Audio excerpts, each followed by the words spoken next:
Disney and Pixar have a new children's movie out in theaters right now, and it's called Hoppers. This is the one where the activist girl gets a hold of robot animal technology and Avatar style dumps her brain into the robot and then goes and hangs out with the animals. Okay, um, don't think about it too hard. It's a silly movie. Okay, but anyway, this is a Pixar movie, and in the past, Pixar movies have had a lot of messaging, okay, that I don't approve of, that I can't recommend a movie to. And this movie, their messaging is animal activism. We'll come back to that in a minute, but I don't think it's as bad as some of the other messaging. Also, in the past, Pixar has freely slid in LGBT stuff, and I did not see any of that in this movie, okay? So as far as I can tell, it's free from that. Now, other things that may make you not want to go see this movie, they said it was either sucks or sucked once. There's like two brief jump scares, once with a shark and once with a bear. They're pretty quick. Although there are several scenes with a shark, or I guess a long drawn out scene with the shark that is a little intense. It's not necessarily scary, okay? So even probably fairly little kids could probably be able to go see this and have a good time. The Goat movie recently had a whole bunch of social media and phone this and that. I'm not seeing that in this movie. There was some cell phoning, but it was like using, it's like the backwards of talk to text. It was like type to talk. It's funny. The animals, typed a message and then it said message for humans. Because of course, humans can't understand animals and animals can't understand humans, right? And using the phone to play music or something. So as far as like promoting technology, so that heavy cell phone culture in the kids, it didn't even have that. Okay, so really the only thing that a parent might object to with this movie is the animal activism. So Mabel is an animal activist. She's the main character. She's the girl in the green coat. Okay, and the movie opens with her probably being a kindergartner or something like that, and she's going to liberate all the classroom pets at recess, okay? So she goes around, collects them all, they're in her backpack, and they're like, wait, that's the girl. Oh no, she's doing the thing again. Mabel, give us the backpack. And there's this incident at school, right? The teachers catch her. She's known for doing this thing, right? And she kind of just still grows up as an animal activist. It seems like she's at grandma's all the time. Grandma takes her into nature, shows her the animals, shows her that like finding peace in nature as a way to calm down, because Mabel also has an anger problem, okay? And multiple times throughout the movie that like they'll play a scene, okay? Mabel's getting angry, her hair frizzes up, she's going grrr, and and then she pops off and does something crazy, okay? The repercussions for such anger, there are immediate repercussions, but they're not necessarily, I feel like they could have said, hey, blowing your top is a bad thing, and made that a little more clear. It's kind of more like, you know, we call it anger issues, but in the movie it's more portrayed like frustration. And she even later voices basically that she has frustrations, okay, that people aren't listening to her. That seems to be what they're getting at, but it really comes across like anger issues as well. So I think they could have done a better job of showing little kids that it's not okay to throw a big old temper tantrum, but you as the parent can decide on that. It's not too big a deal. The animal activism is throughout the whole movie, though. She finds, so where her and grandma go to chill, now the mayor wants to plop the pier of a bridge right there. Okay, so the thing that holds the bridge up, right? And he wants to plop it right in the center of the beaver pond. Now, I used to help design roads and stuff. We try not to do that kind of thing, right? That's not the ideal. That's not the ideal place to be plopping a bridge, is right through all the critters, right? But this is a movie about animal activism, so they gotta make the mayor the bad guy, and so she's gonna protest that, and he's gonna push it through. And turns out Mayor Jerry he actually cheated a little, and he put up some pretend trees that have speakers in them and make a noise and drive all the animals away. And that's why he's allowed to, the government gave him permission to build there because, hey, there's no animals, right? And Mabel knows there's always animals there because she always goes there, right? So she gains access to this technology that allows her brain to be in this little robot, I guess her brain to control this little robot beaver.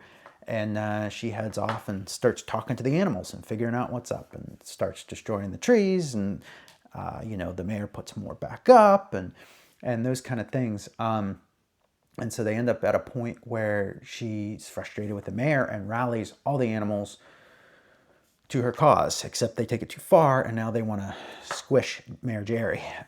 Squish is the same as kill in this movie. I don't remember if they actually said the word kill or if they just always used squish, but they use the word squish as a direct one-to-one replacement for kill a lot. So there is that. So they put out a hit on Mayor Jerry, and whenever that doesn't happen, whenever that doesn't work, then they come up with a backup plan, okay, where they're going to wipe out just a lot of humans all at once. And so Mabel, of course, has to try and stop that. Eventually, she ends up teamed up with Mayor Jerry, okay, and they learn that each other's not so bad. They were both a little extreme, and they could both tone it back a bit, and that's kind of a theme. When Mabel goes to meet the other critters, who have all kind of congregated in the same central location under the King George. He's a beaver. King George is telling her about how they're just kind of all trying to live together, and they got rules, and they're not perfect, but hey, they're trying to make things work. And people aren't as, I say people, but it's just all animals and all humans too are not as bad as you think, and everybody, just kind of a get along kind of message, right? And he was even telling her that, yeah, Mayor Jerry probably isn't as bad as you think, and it's probably an okay guy, right? And so there is this messaging throughout the movie, is just tone it down a bit, stop being so extreme, stop hating the people that are opposites of you, have opposite beliefs of you, okay? We can get along, we can work together and get some things figured out while still having our own beliefs, and try to get things in a beneficial way for both of us, kind of thing. So it does have a bit of that theme going on, which is really nice, because oftentimes with the animal activism movies, I just notice it's and we won, we got our way, and it's ooh. This one's actually tone it down a bit, let's work with people. So that's kind of cool. If you are not into animal activism at all, then yeah, don't watch this movie. But if you're just, I think most regular folks are going to be oh, okay, it's fine. So yeah, there's a lot of the activism stuff, but even the animals save the humans at one point in time. Okay, Mayor Jerry is spared. During that process, they do happen to capture Mayor Jerry and make a robot of him. And so there's these animals, I don't know, they can't control the human body, so he twists and contorts in weird ways. That can be done in a scary way, right? People have seen horror movies where they're bending people around in weird ways, and it's just scary. It's not done in that manner, but there are a few weird twists and turns that you're oh wow, okay, that's odd. It's made to be odd, but not necessarily horror movie scary. Let's put it that way, right? However, the face mask comes off that looks like Mayor Jerry, and the robot face does look a little scary. It's not, I think it's made to be a little scary in that this is a children's movie kind of way, okay? I don't think it's made to be straight up horror scary or something, but definitely alludes to, robot movies where then the skin comes off and you see that robot face, okay? But it does seem to keep it mostly in line for a kids movie. So anyway, I think that's everything to mention about this one. Funny. It is funny at times, okay? There was a line delivered one time and then it was quiet afterwards. And there was only a few people in my theater because I went to the really early showing. But they were in different corners of the theater. And I heard snickering from every little group of people. So apparently everybody thought it was kind of funny. But there were a few times to laugh and stuff. This is not a an over-top over-the-top movie that's just like extremely well done, and then I'm just like, oh, go see this movie, right? Okay. But if you were like, hey, I want to go see this movie, is it any good? That's fine. That's fine. You might want to wait till it comes out to Disney Plus or something here, and within the next year or whatever, and watch there. It's not like you're gonna miss anything crazy if you don't see it in theaters. But yeah, if you were wanting to go see a movie right now, it's fine. You can go see it, right?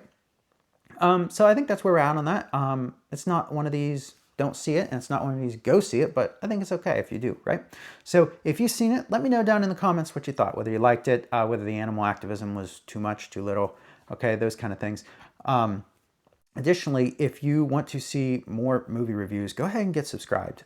There's a number of movies coming out this year. Pixar's putting out another one, Toy Story 5, right? So we'll have to see if there's any nastiness in that. Whether it's any good, because I thought 4 was supposed to be it, so we'll see, right? But there's a lot of big movies coming out this year. There's Mando and Grogu. Oh, the Super Mario movie is coming out in like another month. So get subscribed, check out the movie reviews for all the future new kids movies that are coming out in theaters, right? I'm going to let you know what's in them so that you can know before you take your kids and maybe expose them to something that you didn't want them to see, right? Additionally, I do Christian videos here on the channel, so if you are a Christian and you are interested in what the Lord has laid on my heart, go ahead and get subscribed for that too. Down in the description, you'll find a link over to my website. Over there, you can find a list of children's shows with LGBT content, if that interests you and you find that a helpful resource. There is also a large update coming to that very soon, but not quite done yet. Oh, and down in the description, you can find ways to give and support the channel if you so choose. So thank you very much for watching this video, and you all just have a wonderful day.